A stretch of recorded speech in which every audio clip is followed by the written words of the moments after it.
Hi friends, ఎలా ఉన్నారు? Welcome to our channel Parvati ముచ్చట్లు. భారతదేశంలో అనేక హిందూ దేవాలయాలు ఉన్నాయి. అలాగే వాటికి సంబంధించిన పురాణ కథలు కూడా వెలుగు చూశాయి. హిందూ దేవాలయాల్లోని కొన్ని దేవాలయాల్లో అంతుచిక్కని రహస్యాలు ఎన్నో దాగి ఉన్నాయి.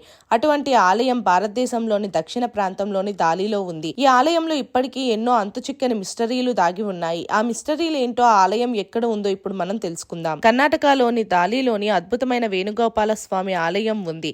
ఈ ఆలయాన్ని కర్ణాటకలోని హౌసా కణంబడిలోని కృష్ణరాజు సాగర్ డ్యాం సమీపంలో నిర్మించారు. ఇక్కడ శ్రీకృష్ణుడు వేణువు వాయిస్తున్న విగ్రహం నెలకొని ఉంది. వేణు అంటే తమిళంలోని వేణువు అని అర్థం. పురాణాల ప్రకారం శ్రీకృష్ణుడు తన ఆవుల మందతో ఇక్కడ కూర్చొని వేణువును వాయించేవాడని, అందుకే నేటికి ఈ ఆలయంలో వేణునాదం వినిపిస్తుందని అక్కడి ప్రజలు చెప్తున్నారు. ఈ శబ్దం ఎక్కడి నుంచి వస్తుందో ఇప్పటి వరకు ఎవరూ కనుక్కోలేకపోయారట. కృష్ణరాజా సాగర్ డ్యాం సమీపంలో ఉన్న వేణుగోపాల స్వామి దేవాలయాన్ని హోయసాల రాజవంశీకులు నిర్మించారు. 50 ఎకరాల విస్తీర్ణంలో ఈ ఆలయం ఉంది. కేఆర్ఎస్ ఆనకట్ట పూర్తి అయిన తర్వాత కనంబడి మొత్తం నీటిలో మునిగిపోయింది. అలాగే ఆలయం కూడా 70 సంవత్సరాలకు పైగా నీటిలో మునిగిపోవడంతో 2011లోని పునరుద్ధరించారు. ఈ ఆలయంలో రెండు వైపులా వరండాలు ఉన్నాయి. దాని చుట్టూ యాగశాల, వంటగది ఉన్నాయి. ఈ ఆలయంలో దుస్తులు, ఆభరణాల గదులు, గర్భగుడి కూడా ఉంది.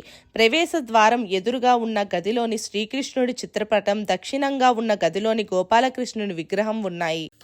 మా వీడియోస్ కనుక మీకు నచ్చినట్టయితే మా ఛానల్ని లైక్ చేయండి, షేర్ చేయండి, అలాగే సబ్స్క్రైబ్ చేసుకోవడం మాత్రం అస్సలు మర్చిపోకండి. మరిన్ని ఇలాంటి వీడియోస్ కోసం మా ఛానల్ని ఫాలో అవ్వండి.